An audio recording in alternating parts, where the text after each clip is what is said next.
I'm Eric Klaus, CEO of Zoink Games. Made Stick It to the Man, made a lot of cool games, but I've just played Ghost Giant. And to start off a little bit about Ghost Giant, what I'm going to say, if Moss was successful and had a demand for cross-platform, this is definitely going to be successful and a demand for cross-platform. A lot of people are going to want to play it. It's a very heartwarming game. I'll go into detail when I write it, but can you tell me a little bit about your team and what am I checking out here, Ghost Giant? Yeah, I mean, Ghost Giant is really kind of like a baby of mine. I wanted to do a VR game. We've done games for many platforms before, and I thought VR was really cool. But you know, not Stick It to the Man, we're doing Flipping Death, Faye.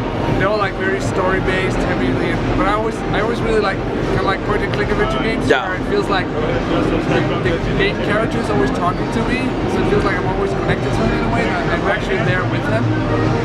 And I thought with VR would be cool because you can actually be there together with the main characters. The main character is Louis, but you are kind of like this ghost who's going around following him, being a friend of him, basically helping him through a day.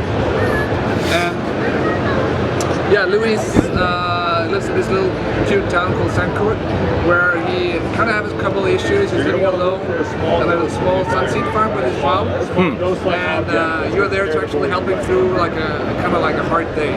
It's, you know, there's an impactful thing too, like going to the story of kids that are bullied, imaginary friends, and kids needed. So it's very cute looking at that. People need to play this. Honestly, it's probably for Psycho Cats in VR. This is one of the cutest VR games I've played. I think it's fantastic. Talking about the team, Zoink. So Stick It to the Man came out a while back, but you've ported it to many different ways. But in the last year or so, you guys have been just putting out quality content. You know, what happened? How's the team ramp up? And you know, and now you're a featured game for the PlayStation VR. So what's been the trajectory over the past couple of months? Good question. I don't know. Something in the water, I guess. I don't know. We just really. I think Stick It to the Man was like such a kickoff for me and for the team. We felt like, wow, we can actually do really good games, and we just like, let's just continue being creative. And we found a way to break out of doing like a lot of work for hire that we did before, and like just concentrating on our own games. So and building up a team. We have a really good team, finding a lot of good people that we work with. You know, like we're 25 people now, so it's quite a big. You know, it's a big indie team, of course.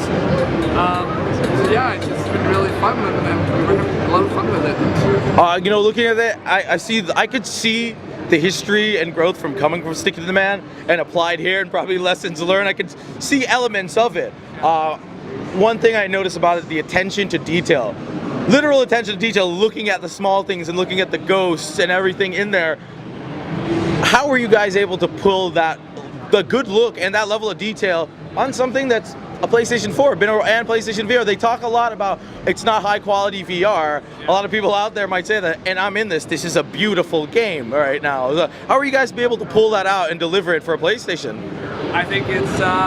We have some really good texture artists, and it's all about design. We're really into. I mean, we all the whole art team is really into like, you know, great design, good looking textures. We really like when something looks hand painted. You know, there's a little bit of texture to it. You know, so. We're just taking that and applying it to VR, and yeah, there's not a lot of polygons, but there's a lot of details in every texture, and they're really well thought about. You know, every texture is thought about. What style is it? What do it look like? Christina, who is doing the character design, she's an amazing artist too. She's a great character designer, and that really shows up in the game. Well, yeah, it is amazing. You know, all your designs from other games have been fantastic. I'm glad you're bringing VR to life in here. And when can we see Ghost Giant? I know any release dates or anything, but when do we see this in the future, perhaps? I mean, we are hard at work on it right now with the full team, and we hope that it's going to be released early next year. Okay, that's fantastic. I look forward to it. I'm happy. It was a great game. I made sure to stay an extra day at E3 to play this game.